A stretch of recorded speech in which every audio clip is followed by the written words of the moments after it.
देख, तू मेरे साथ मेरे गांव चल तो रहा है, लेकिन पहाड़ी गांव में बहुत ध्यान से रहना होगा। तुझे मैंने जो जो कहा है उन बातों का ध्यान रखना।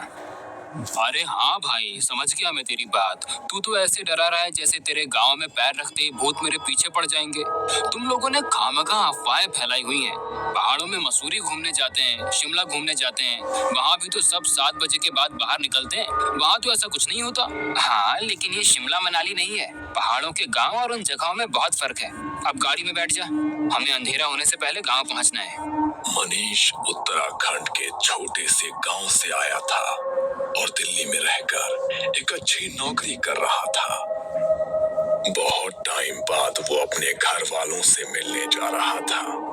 उसका दोस्त गौरव भी उसके साथ उसके गांव आकर गांव की खूबसूरती देखना चाहता था। वो दोनों सुबह ही गांव के लिए निकल गए ताकि शाम के 7 बजे से पहले गांव पहुंच जाएं। पहाड़ी गांव में अंधेरा होने के बाद अक्सर ही लोग घरों से बाहर नहीं निकलते, क्योंकि पहाड़ के रास्तों पर अंधेरा होने के बाद कुछ ऐसी घटनाएं होती हैं जो सामान्य नहीं होती। शाम के 6:30 बजे वो दोनों गांव पहुंच गए। मनीष ने नीचे अपनी गाड़ी खड़ी की और गौरव को लेकर अपने घर की ओर निकल पड़ा। मनीष की माँ दरवाजे पर ही खड़ी उसका इंतजार कर रही थी। उनके हाथ में एक आरती की थाली थी। क्या माँ, तुम भी? अरे शहर से ही तो आया हूँ, इसमें क्या आरती उतारोगे तुम हमारी? चुप हो जा, यहाँ का होकर भी ऐसी बातें करता है। पता है ना, धीरे धीरे दिन ढल रहा है, 7 बजने वाले हैं। कोई भी शक्ति ऐसे पीछे पीछे आ जाती है, इसीलिए अग्निदेव उसे दूर कर देते हैं। माफ करना आंटी, लेकिन आपके गांव में बहुत ज्यादा ही अंधश्रद्धा है। हम शहरों में भी तो रात को 12-12 बजे अपने घर को आते हैं, लेकिन वहाँ तो ऐसा कुछ नहीं होता। तो यहाँ पर ही ऐसा क्यों होता है? बड़ों की बातों पर ज्यादा तर्क नहीं करते बेटा। बड़े जो कहते हैं ना, सोच समझ कर ही कहते हैं। अब तुम दोनों ज्यादा देर बाहर मत खड़े रहो, अंधेरा हो रहा है, अंदर आ जाओ। वो दोनों अंदर गए। मनीष की माँ ने सबके लिए खाना लगाया। पहाड़ों के गांव में अंधेरा होते ही सब लोग जल्दी सो जाते हैं, इसलिए 8 बजे तक सभी लोग खाना पीना खाकर सोने के लिए जाने लगे। मनीष और गौरव के साथ मनीष का छोटा भाई राहुल भी उसी कमरे में था। मनीष ड्राइव करके बहुत थक गया था, इसलिए वो सो गया, मगर गौरव राहुल से बातें करने लगा। अच्छा राहुल, मुझे एक बात बताओ, तुम्हारे गांव में ये जो बात बोली जाती है कि शाम के 7 बजे के बाद घर से बाहर मत निकलो वरना कोई शक्ति तुम्हारे पीछे लग जाएगी, इस बात में तुम्हें कितनी सच्चाई लगती है? बात तो बिल्कुल सच्ची है गौरव भैया। यहाँ पर 7 बजे के बाद कोई भी अपने घरों से बाहर नहीं निकलता, और जो निकलता है उसे या तो छलावा लग जाता है या फिर भूतों की बारात उसे अपने साथ ले जाती है। भूतों की बारात? अब ये क्या नई चीज है? यहाँ हम इंसानों की तो शादी हो नहीं रही और भूत अपनी बारात लेकर जा रहे हैं। ये मजाक नहीं है भैया, यहाँ तो सदियों से ऐसा होता आया है। रात को अगर वो लोग किसी को भी देख लेते हैं तो उसे अपने साथ ही ले जाते हैं। गांव के बहुत सारे लोग ऐसे ही गायब हुए हैं। पता नहीं यार, तुम लोग और तुम्हारी ये बातें। खैर, मैं तो यहाँ पर आया था कि कुछ एक्साइटिंग करूंगा, लेकिन तुम्हारी तो बातें सुन सुन कर ही पक गया मैं। चलो सो जाओ अब, मैं भी बहुत थक गया हूँ। गौरव को लग रहा था कि ये लोग उसे जो भी कह रहे हैं वो सब उनका अंधविश्वास है। अगले दिन वो मनीष और उसके छोटे भाई राहुल के साथ पहाड़ों में घूमने निकला, मगर जैसे ही दिन हल्का सा ढलने लगा वो घर के लिए निकल गए। अरे यार, अभी तो घूमना शुरू ही किया था, थोड़ी देर बाद चलते हैं ना घर। कौन सा 7 बजते ही यहाँ हमें भूत मिल जाएंगे? एक ही बात तुझे कितनी बार समझानी पड़ेगी? जब एक बार बोल दिया है तो तू समझता क्यों नहीं है? चुपचाप घर चल, वरना अगर छल लग गया तो बड़ी मुसीबत हो जाएगी। वैसे भी तू हमारे गांव का नहीं है तो देवता को पुकार भी नहीं लगा पाएगा। हाँ भैया चलो, वरना मम्मी भी गुस्सा करेगी। वो लोग घर चले गए। रात को सब सो रहे थे, तभी गौरव वॉशरूम जाने के लिए घर से बाहर निकला। पहाड़ों के घरों में अक्सर वॉशरूम घर के बाहर ही बना होता है। वो वॉशरूम से बाहर निकला तो उसे बहुत तेज पानी बहने की आवाज आई, जैसे वहां पर कोई झरना बह रहा हो।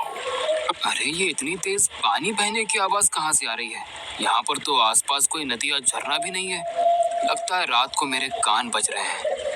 वैसे भी इन पहाड़ों में इतनी शांति है कि दूर कोई आवाज होगी तो यहाँ तक सुनाई देगी।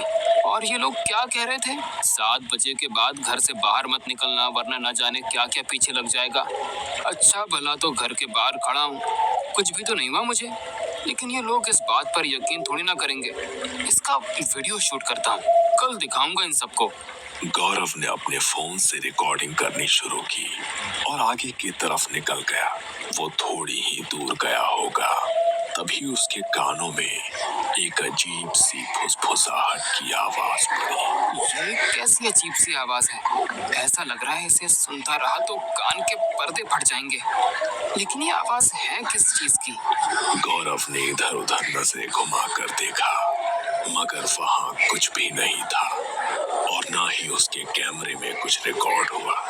अचानक से वो आने वाली आवाज भी बिल्कुल शांत हो गई। कैमरे में रिकॉर्डिंग करते करते गौरव थोड़ा आगे पहुंचा तो फोन की फ्लैशलाइट से उसने देखा कि आगे रास्ते पर एक कुत्ता बैठा है। उसे जानवरों के साथ खेलना बहुत पसंद था, इसलिए वो उसके पास जाने लगा। वो कुत्ता सड़क पार करने के लिए सड़क के दूसरी तरफ जाने लगा और जैसे ही वो उस कुत्ते के पास पहुंचने वाला था, वो कुत्ता अचानक उसकी नजरों के सामने से कहीं गायब हो गया। ये देखकर गौरव के पसीने छूट गए और डर के मारे उसके कदम अपने आप पीछे होने लगे। ये क्या हुआ? ये कैसे हो सकता है? वो कुत्ता अभी तो मेरी आंखों के सामने था, तो फिर अचानक गायब कैसे हो गया? नहीं, ये मेरा वहम नहीं था। गौरव बुरी तरह से सहम चुका था। वो इससे उभरा भी नहीं था कि तभी उसे पीछे से कुत्ते के भौंकने की आवाज आई। वो घबराया और उसने पीछे मुड़कर देखा तो वही कुत्ता उससे बहुत दूर खड़ा था और देखते ही देखते वो फिर से उसकी नजरों के सामने से ओझल हो गया। जब दोबारा गौरव के साथ ये सब हुआ तो उसे इस बात का यकीन हो गया कि ये कुछ भी उसका वहम नहीं है। डर के मारे वो बुरी तरह कांप रहा था, मगर उसने हिम्मत जुटाकर भगवान का नाम लिया और उल्टे पांव घर की तरफ चलने लगा। सब लोग ठीक ही कह रहे थे कि 7 बजे के बाद घर से बाहर निकलना ठीक नहीं है। जिन चीजों के बारे में आज तक मैंने सिर्फ सुना था, आज उससे सचमुच मेरा सामना हो ही गया। कहीं वो मेरे पीछे तो नहीं आ रहा होगा? हे भगवान, मेरी रक्षा करना। गौरव डरते हुए अपने कदम आगे बढ़ा रहा था, तभी उसे अपने पीछे किसी के कदमों की आहट महसूस हुई। वो अपने कदम और तेजी से बढ़ाने लगा, तभी उसके कंधे पर किसी ने अपना हाथ रखा।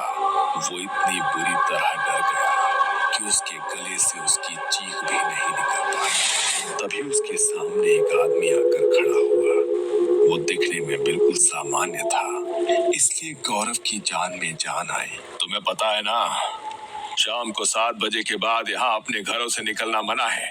लगता है तुम जैसे लोगों को अपनी जान प्यारी नहीं है। अभी थोड़ी देर बाद भूतों की बारात निकलने वाली है यहाँ से, और अगर उनकी नजर गलती से तुम्हारे ऊपर पड़ गई तो तुम सुबह का सूरज नहीं देख पाओगे। आप मुझे डराने की कोशिश मत कीजिए काका। और आप भी तो इस समय यहाँ पर अकेले घूम रहे हैं। क्या आपको किसी से डर नहीं लगता?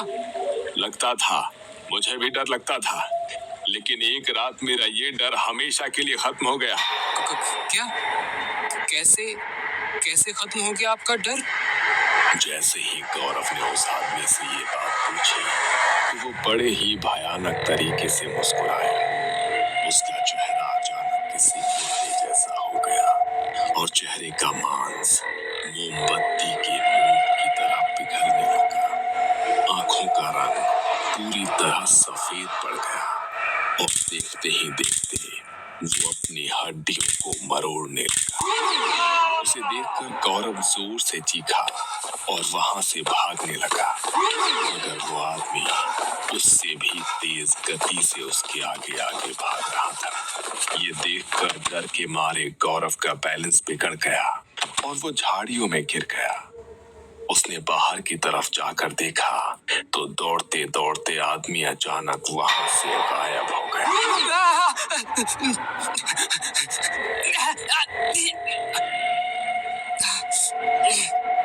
मैंने ये क्या कर दिया? क्यों मैंने अपने सर पर आफत मोल ली? समझ नहीं आ रहा कि अब घर तक कैसे पहुंचूंगा। मुझे तो लगता है आज रात खेल खत्म ही हो जाएगा मेरा। नहीं निकलना चाहिए था मुझे घर से बाहर।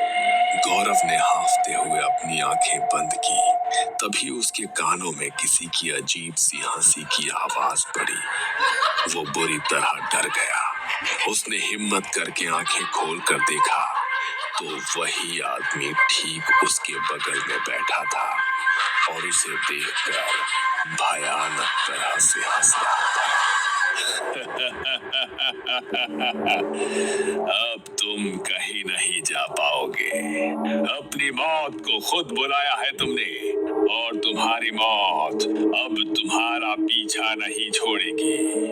उसने अपनी गर्दन मरोड़कर हंसते हुए गौरव को देखा और फिर से वहां से गायब हो गया। गौरव झाड़ियों में दुबक कर बैठा था क्योंकि वहां से निकल पाने की उसकी हिम्मत नहीं हो रही थी। वो झाड़ियों के रास्ते ही धीरे धीरे चलकर घर तक पहुंचने की कोशिश करने लगा। तभी उसे बैंड बाजे की आवाज सुनाई दी, जैसे किसी की शादी हो रही हो। गौरव ने ध्यान से देखा तो पीछे से किसी की बारात आ रही थी। वहां बहुत चकाचौंध थी। उन्हें देखकर गौरव की जान में जान आई। शायद ये लोग मेरी कुछ मदद कर सके। इनके साथ निकलूंगा तो घर तक पहुंच ही जाऊंगा, वरना अकेले रहा तो मेरा बच पाना भी मुश्किल है। गौरव झाड़ियों से बाहर निकलने लगा। तभी उसे राहुल की कही हुई वो बात याद आई और वो फिर से झाड़ियों में दुबक कर बैठ गया। ये तो क्या करने जा रहा था गौरव? भूल गया राहुल ने तुझे क्या कहा था कि रात को यहाँ से भूतों की बारात गुजरती है, और अगर उनका ध्यान मुझ पर पड़ गया तो मुझे भी अपने साथ ही ले जाएंगे। मुझे कुछ भी करके इनसे बचना होगा, वरना अगर इन्होंने मुझे देख लिया तो ये तो मुझे मार ही डालेंगे। गौरव कांपते हुए झाड़ियों में बैठा था। उसके फोन की रिकॉर्डिंग अभी भी चालू थी, मगर अब उसमें कुछ रिकॉर्ड हो रहा था तो वो था सिर्फ उसका डर। बारात में बजने वाले ढोल, ताशे और शहनाइयों की आवाज जोर जोर से उसके कानों में पड़ रही थी। वो वहां से उनके निकलने का इंतजार कर रहा था। वो अपनी आंखें बंद करके झाड़ियों के बीच बैठा रहा। तभी उसके कानों में पड़ रही ढोल, ताशों और शहनाइयों की आवाज अचानक से बहुत तेज हो गई। उसने अपने कानों पर हाथ रखा, मगर उसके कानों से खून बहने लगा। उसने डरते हुए अपनी आंखें खोली और उसने देखा कि वो बारात धीरे धीरे उसके पास आती जा रही है। और जैसे जैसे वो बारात उसके पास आ रही थी, वैसे वैसे उसका डर बढ़ता जा रहा था। उसने ध्यान से जब उनकी तरफ देखा तो वो आम लोगों जैसे नहीं थे। उन सबके चेहरे का मांस फटा हुआ था और आंखों की पुतलियां बाहर को निकल आई थी। पैर पीछे की तरफ उल्टे मुड़े हुए थे और सबके चेहरे पर शैतानी हंसी छाई हुई थी। गौरव खुद को उनकी नजरों से बचाने की कोशिश कर रहा था, मगर तभी उनमें से एक का ध्यान गौरव की तरफ पड़ गया और वो उसे देखकर भयानक तरह से मुस्कुराया। जैसे ही गौरव से उसकी आंखें मिली, गौरव जोर से चीखा और वहीं पर बेहोश हो गया। अगली सुबह जब घर में सबकी आंखें खुली तो उन्हें गौरव पूरे घर में नहीं मिला। अरे रात को तो वो हमारे साथ ही सोया था, तो अचानक से कहाँ चला गया? और उसे तो यहाँ के रास्तों का भी पता नहीं है, तो अकेले कहाँ जा सकता है वो? सब उसे लेकर बहुत परेशान थे। तभी थोड़ी देर बाद एक लड़का दौड़ता दौड़ता मनीष के घर आया और उसने मनीष को कुछ ऐसा बताया जिसे सुनकर उसके पैरों तले से जमीन खिसक गई। मनीष भागता हुआ उसके साथ गया तो देखा कि झाड़ियों के रास्ते एक पेड़ पर गौरव का शरीर लटका हुआ था। उसकी आंखों की पुतलियां गायब थी और जुबान बाहर को निकल कर आ चुकी थी। हाथ पैरों को किसी ने बुरी तरह मरोड़कर उल्टा कर दिया था और वो उसे देखकर जोर जोर से रोने लगा। अब उसके शरीर को पेड़ से नीचे उतारा गया तो मनीष ने देखा कि गौरव की शर्ट की जेब में उसका फोन था जिसमें कल रात की रिकॉर्डिंग थी। मना किया था मैंने कि 7 बजे के बाद घर से बाहर मत निकलना, लेकिन तूने मेरी एक बात भी नहीं सुनी। काश काश तूने मेरी बात मान ली होती मेरे दोस्त। अपनी जिद की वजह से गौरव की जान चली गई। पहाड़ी गांवों में अक्सर ऐसी चीजें होनी बहुत आम है, इसलिए आज भी लोग वहां पर 7 बजे के बाद अपने घरों से नहीं निकलते और अगर कोई वहां पर बने नियमों को तोड़ने की कोशिश करता है तो उसका वही अंजाम होता है जो गौरव के साथ हुआ।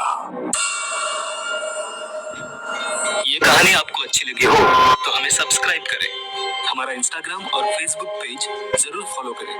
अगर आपके पास ऐसी ही कोई कहानी हो तो हमें कमेंट बॉक्स में भेजें।